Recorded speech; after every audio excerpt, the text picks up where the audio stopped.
কে বেশি হকদার, বাপ মা নাকি শ্বশুর শাশুড়ি? হকের ক্ষেত্রে এবং দায়িত্ববোধের জায়গা থেকে কার জন্য কতটুকু আমি করব। অনেক সময় বাপ মার খেদমত বেশি করা হলে শ্বশুর শাশুড়ির না করলে আমার বউ খেপে যায়, আবার শ্বশুর শাশুড়ির খেদমত বেশি করলে বাপ মা খেপে যায়, আমি যাবো কই। খুবই ইম্পর্টেন্ট একটা বিষয়। হক এক জিনিস, সুন্দর আচরণ আরেক জিনিস। আল্লাহ সুবহানাহু ওয়া তাআলা পবিত্র কোরআনুল কারিমে বলছেন, ওয়াকাদা রাব্বুকা আল্লা তা'বুদু ইল্লা ইয়াহু ওয়া বিল ওয়ালিদাইনি ইহসানা। আল্লাহর ইবাদত করা, আল্লাহর ইবাদতের পর প্রধান দায়িত্ব হচ্ছে বাপ মার খেদমত করা। আপনার বাপ মা আপনার কাছে যেমন সম্মানের অধিকার রাখে, আপনার বউয়ের কাছে তার বাপ মা মানে আপনার শ্বশুর শাশুড়ি তেমনই সম্মানের অধিকার রাখে। এখন হকের ক্ষেত্রে অগ্রগামীকে প্রথমত হচ্ছে আপনার মা, তারপরে আপনার মা, তারপরে আপনার মা, এরপর আপনার বাপ, এরপর আপনার শ্বশুর শাশুড়ি। কিন্তু যখন আপনি হাজব্যান্ডের বাড়িতে চলে আসছেন, আপনার বাপ মা, আপনি যার অভিভাবকত্বে এতদিন ছিলেন তার সাথে সম্পূর্ণ সম্পর্ক শেষ, ব্যাপারটা এরকম না। স্বামীর খেদমত, স্বামীর প্রতি দায়িত্ববোধ, এটা যেমন ইসলাম আপনাকে দায়িত্ব দিয়েছে, সামর্থ্য অনুযায়ী আপনার বাপ মাকে সাহায্য সহযোগিতা করা, বাপ মার খেদমত করা, এই দায়িত্বও কিন্তু ইসলাম আপনাকে দিয়েছে। কোরআনুল কারিমে যতগুলো আয়াত বাপ মার খেদমতের কথা বলা হয়েছে, এখানে শুধু ছেলেদেরকে বলা হয় নাই, মেয়েদেরকেও বলা হয়েছে। এখন আমাদের সমস্যাটা কোথায়? সমস্যাটা হচ্ছে আমি আমার হকগুলো ঠিকমতো বুঝে নিই, যে আমার বউ আমার বাপ মার খেদমত করবে, তাদের কথা মতো চলবে, তাদের মতো উঠা বসা করবে, তাদের জন্য রান্নাবান্না করবে, তাদের জন্য খাবার দাবারের ব্যবস্থা করবে। কিন্তু আমার শ্বশুর শাশুড়ি মানে আমার বউয়ের বাপ মা, তারা যে না খায় আছে এদিকে কিন্তু মোটেও খেয়াল নাই। তখন হিসাবটা হয় শ্বশুর বাড়ি থেকে আমি পেয়েছিটা কি, মূল ঝামেলাটা ওই জায়গাটায় হয়।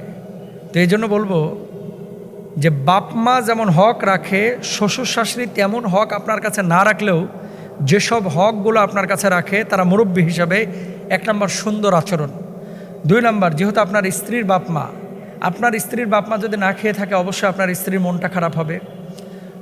আপনার বাচ্চার নানা নানি তো তারা যদি না খেয়ে থাকে, তারা যদি অসুস্থ থাকে, তাদেরকে যদি আপনি সাহায্য সহযোগিতা হেল্প না করেন, তাদের যদি দেখভাল না করেন, আপনার বাচ্চাটার কাছে ভুল মেসেজ যাচ্ছে যে আমার আব্বা পাষণ্ড, যে আমার দাদা দাদির খবর রাখে কিন্তু আমার নানা নানির খবর রাখে না। সবার তো প্রয়োজন হয় না, অনেকের তো মামা আছে, মামারাই দেখে, কিন্তু অনেক ফ্যামিলিতে মামা নাই। যেমন আমার বউয়ের কিন্তু আর কোনো ভাই বোন নাই, সে একাই। এখন আমার বাপ মার যেমন খোঁজখবর রাখতে হয়, আমার স্ত্রীর বাপ মারা তো ওরকম খোঁজখবর রাখা উচিত। মানে দাবিটা কি?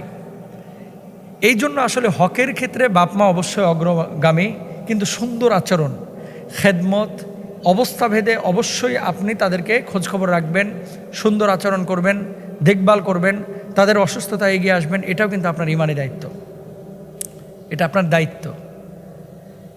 আপনি বলবেন কিভাবে? ইরহামু মাংফিল আরদ ইয়ারহামুকুম মাংফিস সামা। জমিনের উপরে যারা আছে তাদের প্রতি দয়া করো, আসমানে যিনি আছেন তিনি তোমাদের উপরে দয়া করবেন। সুবহানাল্লাহ। এই জন্য যে সমস্ত ভাই এবং বোনেরা আপনারা মনে করেন বিয়ে করে নিয়ে এসেছি, এখন এই মেয়েটা হচ্ছে আমার দাসী বান্দির মতো, আমি যেভাবে চালাবো সেভাবেই চলবে, আমি যেভাবে বলবো সেভাবেই সব করবে, এরকম যদি মনে করেন, এটা আসলে একটা ভুল কনসেপ্টের মধ্যে আছেন।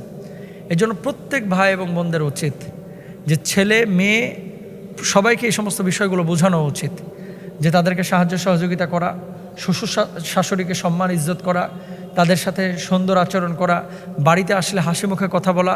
শুধুমাত্র শ্বশুর বাড়ি থেকে আশা করবেন না কিছু দেওয়ার মধ্যে আসল মনুষ্যত্ব, দেওয়ার মধ্যেই আসল বড়ত্ব, দেওয়ার মধ্যে আল্লাহর সন্তুষ্টি।